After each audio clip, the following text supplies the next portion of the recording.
Vou passar, então, a palavra para o professor Leonardo Greco, para o tema que ele vai descrever antes. Obrigado. Eu vou tratar, basicamente, de dois grandes temas, vou fazer o possível para conseguir abordar as questões mais importantes e também manter a atenção dos senhores em torno de tantas questões, e desculpando-me pelas dificuldades de compreensão e sugerindo quem tiver o código, se puder acompanhar, facilitará muito o entendimento de tanta coisa que eu vou falar tão meteoricamente, né? Eu começo tratando dos recursos e depois vou tratar do direito intertemporal, que é uma matéria que vai nos afligir tremendamente nos próximos dias. Primeiro, para dizer quanto ao sistema de recursos, eu tenho sustentado em vários estudos que o novo código ele nasce sob a inspiração e a influência de duas diretrizes basilares e antagônicas, que reciprocamente se limitam e, até certo ponto, se excluem. A primeira é o garantismo, o respeito às garantias fundamentais do processo, como imposição do Estado de Direito contemporâneo, fundado no primado e na eficácia concreta da dignidade humana e dos direitos fundamentais, fruto da constitucionalização e da internacionalização dos direitos humanos subsequentes a regimes autoritários, como exigência democrática, verificada em todo o mundo ocidental a partir do segundo pós-guerra e que se implantou no Brasil com o advento da Constituição de 88. Sem dúvida, o Código nasce sob essa diretriz, que permeia desde os primeiros até os últimos artigos, e que já foram mencionados em grande parte ao tratar dos princípios pelo professor Paulo César.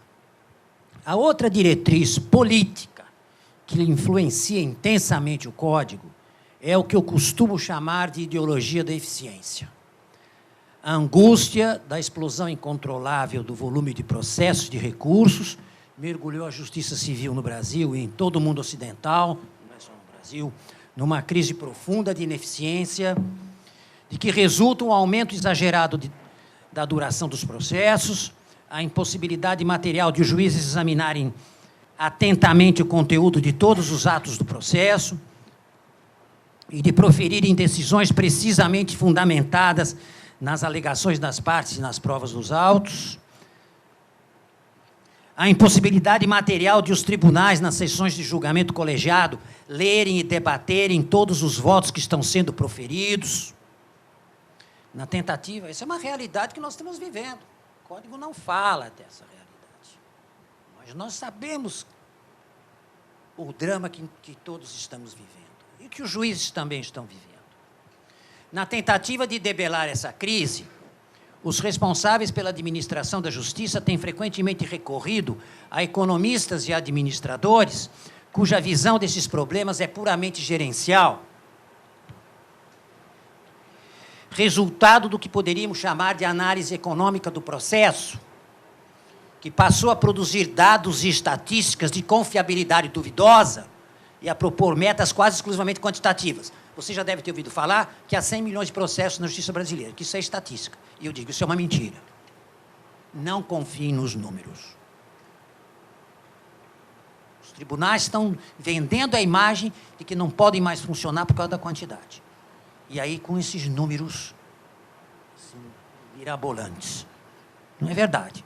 Você vai no cartório da dívida ativa do município, tem lá 900 mil processos, com só 2 juízes. Alguns dos senhores aceitariam ser juiz num cartório com 900 mil processos? Ninguém, mas não precisa mais do que 2, não, porque os processos não andam. Não estão lá para sujar o cadastro do contribuinte, ele ir lá, se ele morrer, os herdeiros dele vão lá pedir uma certidão negativa para pagar o imposto devido e vai assim.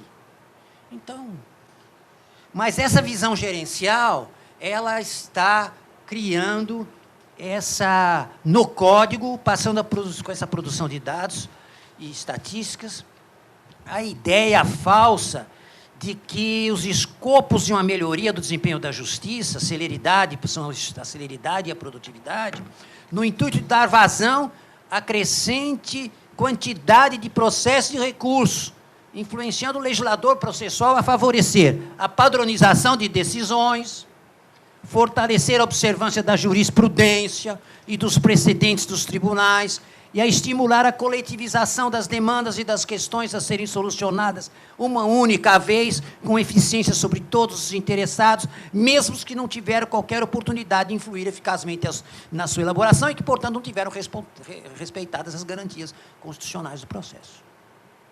Olha aqui, o choque. São duas diretrizes, são duas almas totalmente diferentes e contrapostas, que convivem no mesmo diploma e que pretendem impor-se a observância de todos os protagonistas dos processos judiciais, em especial os juízes, e que no que neste momento nos interessa, incidem intensamente sobre o sistema de recursos. A par das disposições de caráter geral, que se encontram nos primeiros artigos do Código, a força do contraditório sobressai na disciplina dos recursos em diversos dispositivos, tais como, no artigo 933, segundo o qual, constatando o relator a ocorrência de fato superveniente à decisão recorrida ou a existência de questão apreciável de ofício ainda não examinada, que devam ser considerados no julgamento do recurso, intimará as partes para que se manifestem no prazo de 5 dias. E os parágrafos desse mesmo artigo, em complemento, prescrevem que, se a constatação ocorrer durante a sessão de julgamento, ele será imediatamente suspenso a fim de que as partes se manifestem. E se a constatação se der em vista dos autos, deverá o juiz que a solicitou encaminhá-los ao relator para a audiência das partes e subsequente exame da questão pelo colegiado. Eu duvido que o Supremo Tribunal Federal, o STJ, vão respeitar essa disposição. Porque aí, toda vez que eles tiverem um recurso especial que queiram denegar por falta de prequestionamento, eles vão ter que intimar as partes para falar em 5 dias, em vez de dar aquele despacho monocrático de arquivamento do recurso. No artigo... mas é garantístico. A parte é tomada de surpresa. Ela não falou nada sobre prequestionamento. Como é que ela recebe um despacho dizendo que não teve prequestionamento? No artigo 1009, parágrafo 2º, toda vez que o apelado encontra razões de apelação, impugnar decisão interlocutória não preclusa por não ter sido impugnável por agravo de instrumento, o recorrente será intimado para, em 15 dias, manifestar-se sobre a decisão interlocutória. Artigo 1009, parágrafo 2º. Artigo 932. A obrigatoriedade de o relator no tribunal, antes de rejeitar monocraticamente recurso por inadmissibilidade, conceder prazo ao recorrente para sanar o vício ou complementar a documentação exigível. Vocês vão cumprir? No artigo 1021, parágrafo 2º, a previsão de resposta do agravado no agravo interno. No artigo 937, a faculdade de sustentação oral no agravo de instrumento interposto contra decisões interlocutórias que versem sobre tutelas provisórias de urgência ou da evidência, em outras hipóteses previstas em lei ou no regimento interno do tribunal.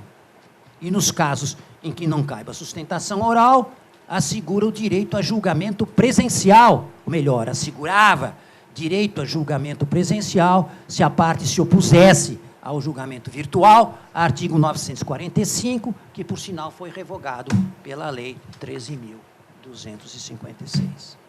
Esta, então, é a face garantística mais positiva do Código, sob a perspectiva do respeito às garantias constitucionais do processo. A outra face, não menos importante, mas, a meu ver, com a devida vênia bastante negativa, de restrições ao contraditório, influenciada pela ideologia da eficiência, está igualmente expressa... Você vai poder responder. Você fala por último. Está igualmente expressa em inúmeros dispositivos. Cabe hoje a doutrina, e amanhã caberá a jurisprudência à luz da hermenêutica constitucional, verificar em que medida esses dispositivos restritivos de garantias resistem ao controle de constitucionalidade. E, nesse momento, será possível perceber se o Brasil tem efetivamente um Estado de Direito à altura do grau de desenvolvimento atingido pela humanidade em todo o mundo ocidental. Começo com a força normativa da jurisprudência, dos precedentes, das orientações, que vocês já ouviram falar hoje cedo pelo Gustavo e vão ouvir falar mais adequadamente pelo professor Paulo César. No sistema de recursos, a doutrina sempre sustentou o princípio da taxatividade, ou da legalidade. Recursos só a lei cria. Só há recurso previsto em lei. E o novo Código não foge dessa diretriz. Entretanto, certamente a doutrina e a jurisprudência virão a admitir a utilização de sucedâneos recursais, como agravos regimentais, reclamações correcionais e mandados de segurança, contra decisões que o novo Código não submetia ao regime de impugnação por qualquer meio legalmente previsto, como as decisões interlocutórias não impugnáveis por agravo de instrumento, as decisões monocráticas de outros membros de tribunais, que não os relatores, porque se previu agravo interno só contra despacho de relator e não contra despacho de presidente de órgão colegiado. As decisões de relatores expressamente declaradas irrecorríveis, como as de admissão de amicus curiae, de conversão do recurso especial em extraordinário. Mais uma violação à taxatividade, profundamente enraizada na nossa cultura judiciária, embora condenada por aquela regra que impede que o juiz conheça ou volte a examinar as questões já decididas, é a dos pedidos de reconsideração, que, embora muitas vezes se justifiquem para corrigir inexatidões materiais ou para reexaminar questões não preclusas, truncam a marcha do processo e são o mais claro sintoma de decisões adotadas descuidadamente por juízes assoberbados de trabalho, mais preocupados em cumprir metas quantitativas do que qualitativas. O pedido de reconsideração é um instituto cultural, tipicamente lusitano. Não está previsto em lei, normalmente, em alguns casos a lei até prevê. Genericamente não está previsto, mas os juízes gostam, porque preferem que o erro seja levado a eles do que seja levado aos tribunais superiores, e as partes acabam usando e abusando sem qualquer previsão legal. Vai desaparecer o pedido de reconsideração? Não vai. Vai continuar sendo usado. Quanto ao sistema de recursos como um todo, a estrutura do sistema de recursos do novo Código é a mesma do sistema de recursos do Código de 73. Ou seja, a enumeração é quase a mesma, os princípios são basicamente os mesmos. E vamos tratar do que mudou. Vamos tratar do que mudou, começando pela remessa necessária. Vamos seguir a ordem cronológica dos artigos. Pela remessa necessária, que está tratada lá fora do sistema de recursos, no artigo 496. Houve um ligeiro progresso na remessa necessária, porque houve uma redução, uma elevação grande do piso, a partir do qual será admissível a remessa necessária, e também se excluiu a remessa necessária em acórdãos proferidos, em matérias fundadas em acórdãos já proferidos pelo Supremo, pelo STJ, em julgamento de casos repetitivos, em entendimento firmado em incidente de resolução de demandas repetitivas, etc. Perdeu-se a oportunidade de extinguir a remessa necessária, que, na verdade, é uma muleta para as procuradorias públicas e é uma muleta para o próprio judiciário. E a grande polêmica que existe hoje em matéria de remessa necessária, que eu tenho visto, é em relação àqueles honorários recursais, aquele acréscimo de honorários recursais. Há um grande número de pessoas, especialmente especializados nessa advocacia pública, que sustentam que aquele parágrafo 11 do artigo 85, que fala numa imposição de uma segunda sucumbência em grau de recurso, não se aplicaria a remessa necessária, porque a finalidade desse acréscimo de honorários da sucumbência seria desestimular os recursos protelatórios e, na remessa necessária, o reexame é obrigatório, não depende do procurador, o acionamento da jurisdição do Tribunal de Segundo Grau. Eu discordo. Eu acho que se aplica, sim, a sucumbência, na remessa, essa sucumbência acrescida, na remessa necessária, por 2 fundamentos. O primeiro fundamento é o de que o parágrafo 11 do artigo 85 não diz absolutamente que o fundamento dessa nova sucumbência é coibir os recursos protelatórios. Diz que é majorar os honorários, levando em conta o trabalho adicional realizado pelo advogado. Ora, o trabalho adicional, o advogado do vencedor tem, chegue o processo a reexame do tribunal em recurso voluntário ou em remessa necessária. E essa ausência de sucumbência vai estimular os advogados públicos a não recorrerem, a deixarem tudo para a remessa necessária. Ou seja, porque o advogado público vai ter o seguinte raciocínio, que ele tem que raciocinar no interesse da fazenda pública, e ele vai pensar o seguinte: se eu recorro, havendo remessa necessária, a pessoa do direito público vai responder por honorários acrescidos. Se eu não recorro, ela não tem esse risco. Então, acho que, em relação à remessa necessária, a par de ter havido uma diminuição do seu alcance, esse problema dos honorários da sucumbência está muito longe de ser um problema meramente formal. No capítulo geral de disposições gerais sobre os recursos, a enumeração dos recursos é a mesma do artigo 496 do Código de 73, artigo 994, mas desaparecem os embargos infringentes por voto vencido dos atuais artigos 530 e 534, que foram substituídos por uma nova técnica de julgamento da apelação, do agravo ou da ação rescisória, que eu comentarei daqui a pouco. Muito bem. Ainda na parte geral, eu destaco os parágrafos 5º e 6º do artigo 1003, que estabelece, que uniformiza os prazos recursais em 15 dias, salvo os embargos de declaração. E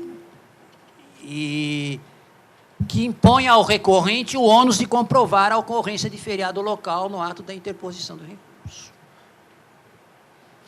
E destaco também nessas disposições gerais o artigo 1007, que dá um tratamento bastante mais tolerante à falta de preparo.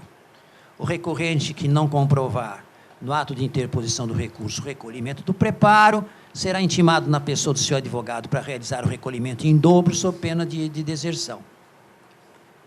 O equívoco no preenchimento de guia de custas não implica aplicação de pena de deserção, cabendo ao relator, na hipótese de dúvida quanto ao valor recolhido, intimar o recorrente para sanar o vício em 5 dias.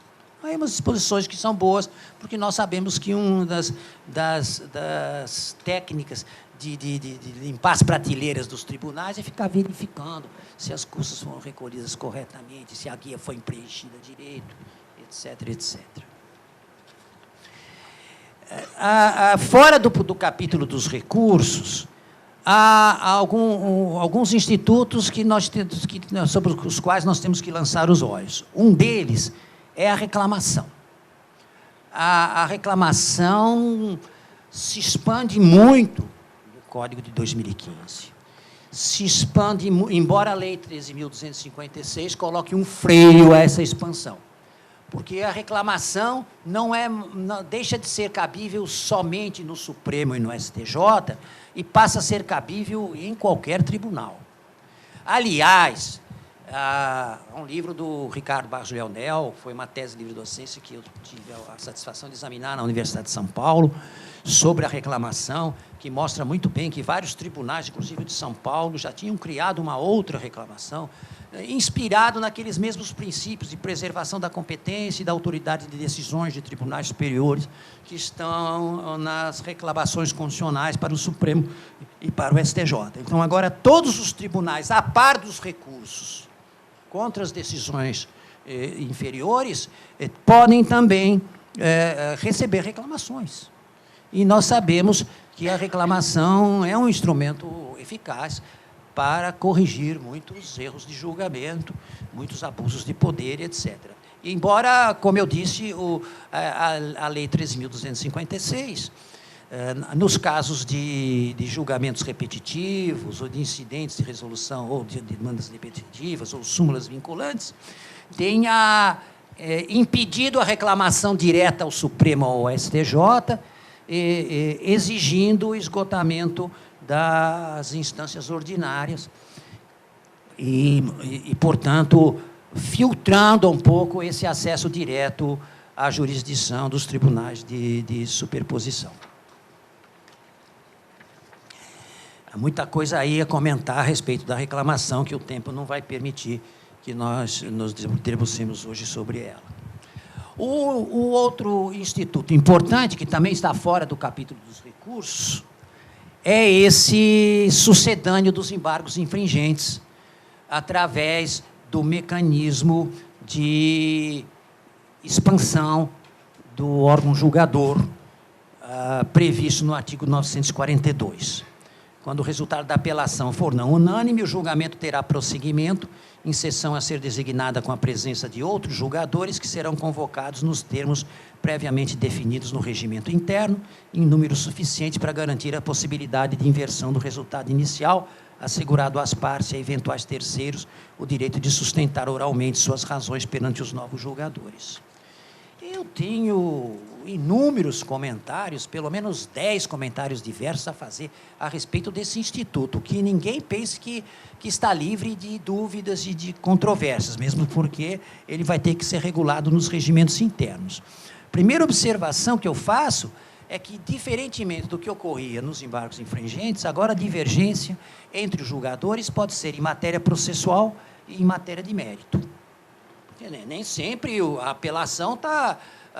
o voto vencido é em matéria de mérito, pode ser em matéria processual. Segundo, é que a apelação não será mais necessariamente julgada por 3.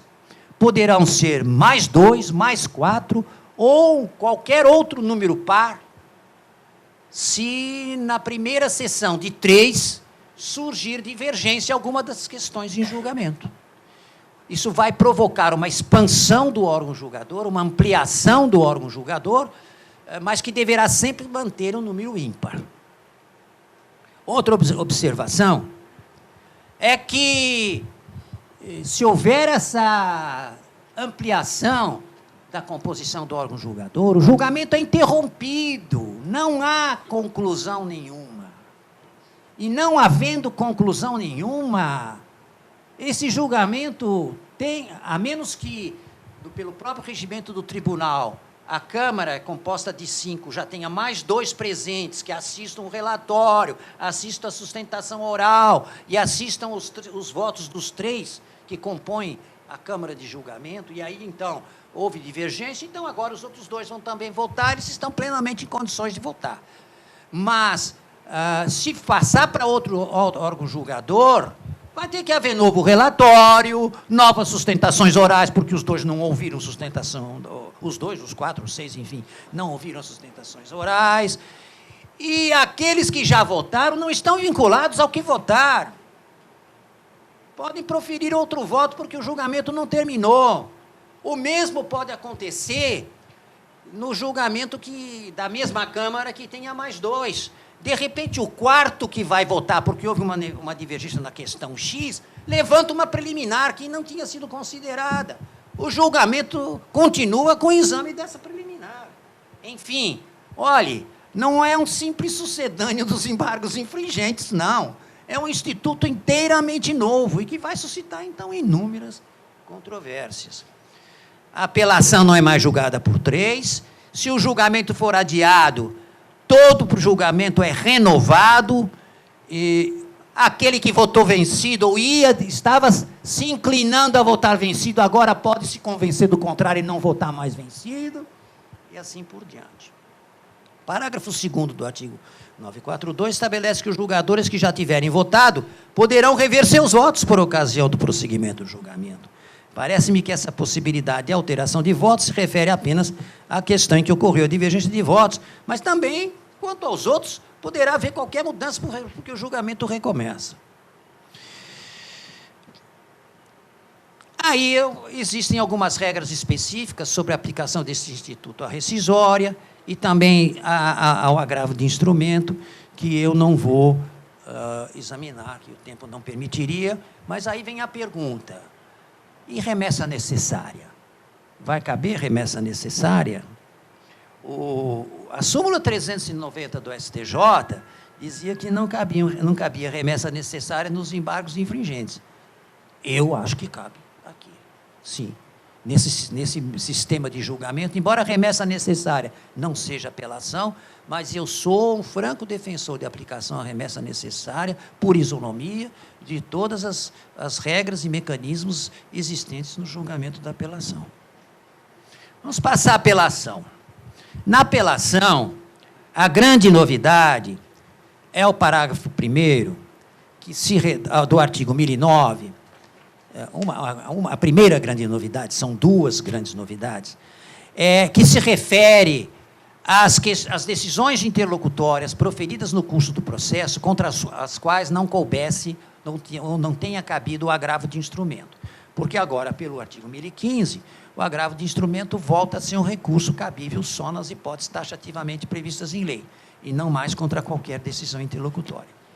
E, então, vem o parágrafo 1º do 1009, e diz que as questões resolvidas na fase de conhecimento, se a decisão a seu respeito não comportar agravo de instrumento, não são cobertas pela preclusão e devem ser suscitadas em preliminar de apelação, eventualmente interposta contra a decisão final ou nas contrarrazões.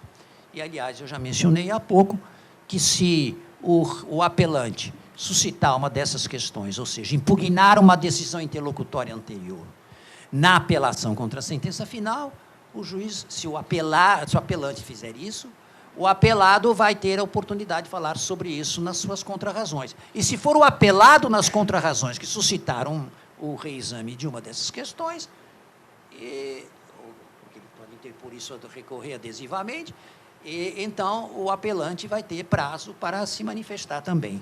Mas a questão aí que tem surgido, e que eu quero deixar bem claro, é que alguns dizem que essas questões, porque o texto fala que essas questões não estão cobertas pela preclusão, que, a contrário sensu, as questões decididas por decisão interlocutória, contra as quais coubesse agravo, estariam cobertas pela preclusão. Não é verdade, porque, evidentemente, o Código de 2015 repete aquela mesma regra que hoje está no 267, parágrafo 3º, e que no Código está no 485, se não me engano, de que a falta de condições da ação, pressupostos processuais, etc., pode ser alegada em qualquer tempo, qualquer grau de jurisdição, e até ser conhecida de ofício. Então, não vamos confundir a afirmação de que nessas hipóteses de recorribilidade específica não houve preclusão, e para daí tirar uma ilação ao contrário sensu que é absolutamente inconsistente. A segunda grande alteração da apelação, o professor Paulo, um dos responsáveis por isso, foi acabar com o juízo de admissibilidade no juízo de primeiro grau. O juiz recebeu a apelação, manda para cima, não verifica pressuposto de admissibilidade. Não há mais o juízo de admissibilidade da apelação perante o juiz de primeiro grau. E aqui houve aqueles que queriam que então a apelação fosse interposta diretamente no tribunal de segundo grau. E claro que isso tem uma série de consequências, porque quem vai examinar se as custas foram recolhidas é o relator. Está lá, olha, atentem bem para o artigo 932 e para outros artigos do capítulo da ordem do processo nos tribunais, que falam dos poderes do relator. Um dos poderes do relator é justamente esse, de examinar se o recurso preencheu os pressupostos de admissibilidade, verificar se as custas foram bem recolhidas, verificar se o recurso era tempestivo, tudo isso. Tudo isso agora é o relator do tribunal que vai fazer. Não há mais juízo de admissibilidade do tribunal, no juízo de primeiro grau. E também não há mais possibilidade de pedir efeito suspensivo ao juiz de primeiro grau. é o relator do tribunal, se a apelação já estiver distribuída, e se não for, é ao presidente do tribunal ad quem que deve se dirigir o pedido de efeito suspensivo, se o apelante quiser efeito suspensivo. E aí, se ainda não tiver distribuído a apelação, porque ela ainda não chegou, o presidente vai logo distribuir o pedido de efeito suspensivo, há uma Câmara e um relator que depois estarão preventos para o processo, e é sempre no tribunal de quem a decisão de qualquer incidente no curso da apelação. Outra importante alteração no efeito devolutivo da apelação é em relação ao que eu costumo denominar de ampliação das hipóteses de causa madura. Vocês conhecem o Instituto da Causa Madura, que foi introduzido no Código, no artigo 515, por uma dessas reformas de 20 anos atrás, e que possibilita, então, que o juiz contra sentenças terminativas, na apelação contra a sentença terminativa, se ele der provimento ao recurso, o tribunal de quem já julgue diretamente o mérito, né? O artigo 1013 diz que a apelação, tratando do efeito devolutivo da apelação, tem algumas regras que militam nessa expansão da causa madura.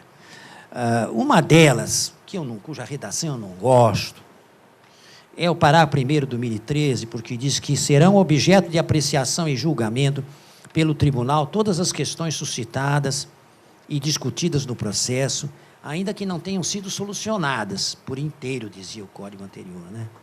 Aí vem o código de 2015 e diz, desde que relativas ao capítulo impugnado. Em alguns outros dispositivos, o código usa a linguagem, usa essa expressão capítulo da sentença, que, na verdade, é o título de um livro do Cândido Dinamarco. Os italianos que gostam de falar de capítulos da sentença, porque o código italiano usa essa expressão, e o Cândido tentou mostrar como o efeito devolutivo, muitas vezes, fica vinculado a uma ou outra matéria, e não a todas as matérias. Na verdade, no livro do professor Cândido, ele diz que capítulos da sentença são unidades autônomas do decisum, ou seja, do dispositivo da sentença. Não acredito, não consigo ver como essa expressão vai melhorar a compreensão de qual seja o efeito devolutivo da apelação. Eu preferia que não tivesse sido tão sofisticado de usar uma terminologia doutrinária que não tem tradição entre nós. Mas, realmente, a grande ampliação vem no parágrafo 3º, quando diz que, se o processo estiver em condições de imediato julgamento, o tribunal deve decidir desde logo o mérito quando reformar a sentença fundada no artigo 885, decretar a nulidade da sentença por não ser ela congruente com os limites do pedido, constatar omissão no exame de um dos pedidos, decretar a nulidade da sentença por falta de fundamentação. Então, vejam, falta de fundamentação, deficiência de fundamentação, 489, parágrafo 1º, que tem grande importância garantística, né?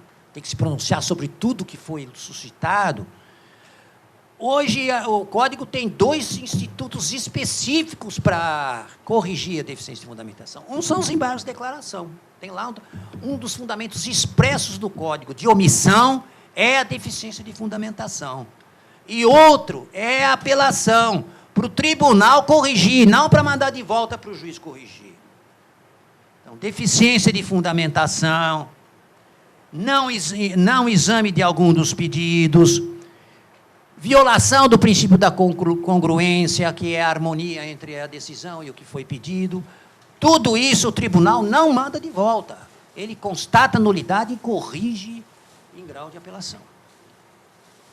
E o mesmo diz o Código, no parágrafo 4º desse mesmo artigo, quanto ao reconhecimento da decadência ou da prescrição. O tribunal, se possível, julgará o mérito, examinando as demais questões, sem determinar o retorno do processo no juízo de origem. A meu ver, é uma visão correta do princípio do duplo grau de jurisdição.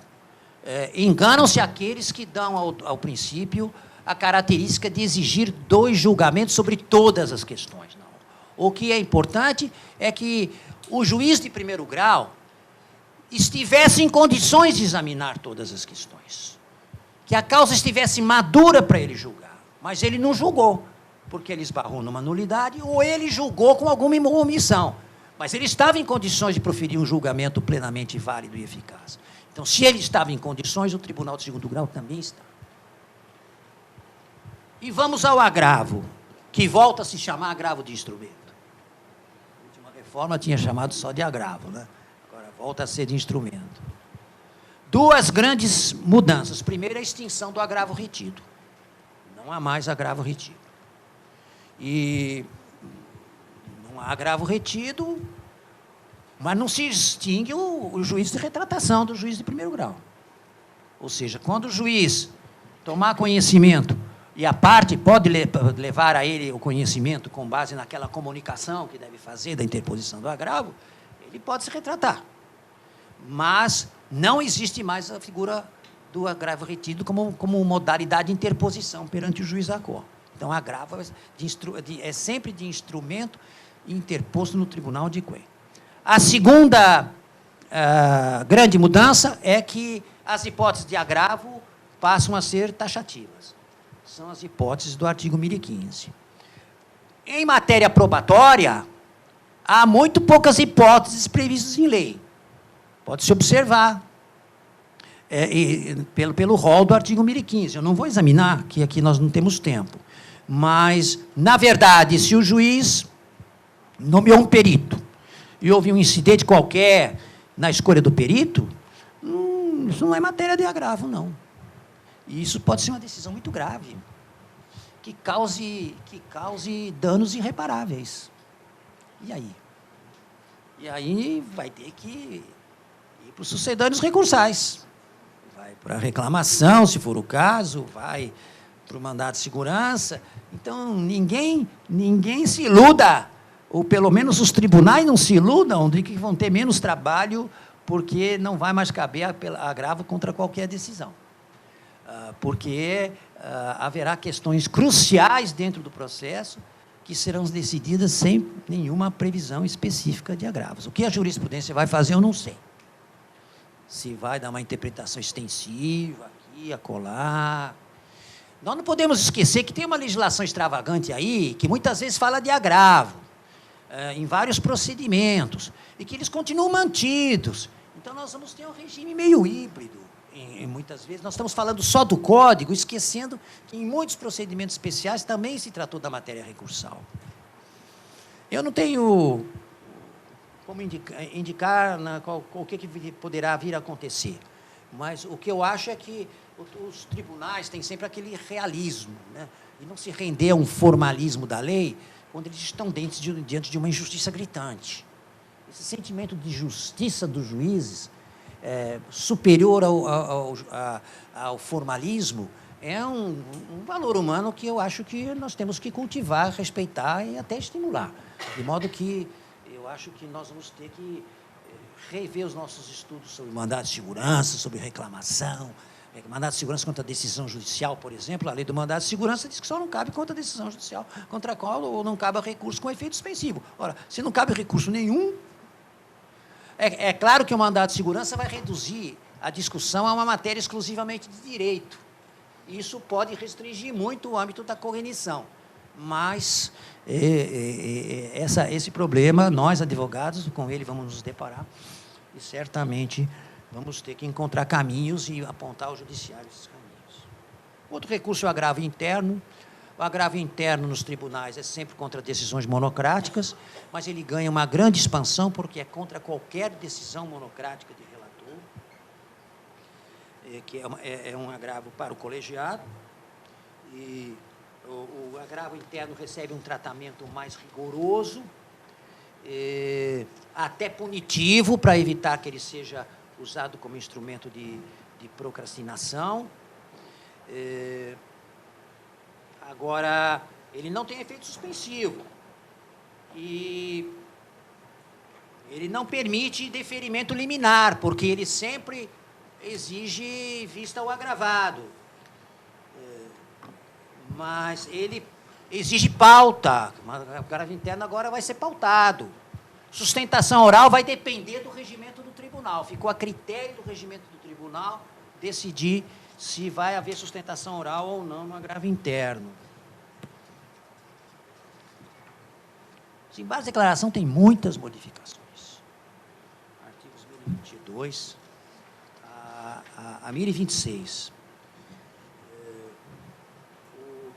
Primeiro, que cria uma nova hipótese de embargo de declaração, além de omissão, obscuridade e contradição, que é a correção de erro material. Esse era um fundamento que muitas vezes a gente já via nos embargos, já via em decisões julgando os embargos modificativos, houve um erro material. Esse erro material era alguma coisa assim que ninguém sabia muito bem o que era. E também na Justiça do Trabalho, a CLT já falava de embargo de declaração por erro material. Agora, o erro material entra mesmo como novo fundamento de embargos de declaração. Nos fundamentos de omissão, entra a falta de fundamentação, fica expresso que os... Mudança importante. Os embargos de declaração não tem mais efeito suspensivo, para evitar aquele uso dos embargos de declaração para evitar com efeito só procrastinatório. Eles interrompem o prazo para outros recursos, mas não suspendem o cumprimento da decisão.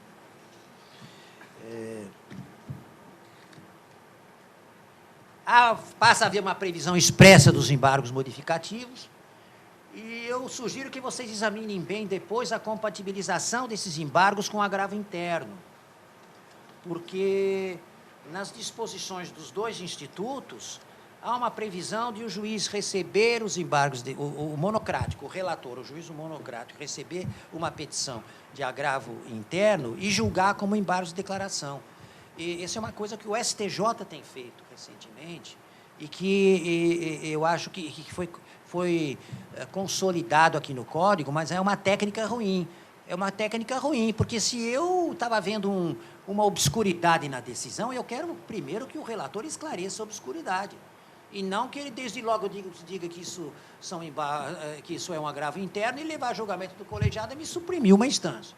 Mas eu, no meu livro, eu tento encontrar uma maneira de conciliar a intenção do recorrente com essa conversão do agravo dos embargos de declaração em agravo interno. Do recurso especial e do recurso extraordinário, há coisas boas e há coisas ruins. Uma coisa muito boa que está no recurso extraordinário é o artigo, no recurso especial e no extraordinário, são os artigos 1032 e 1033.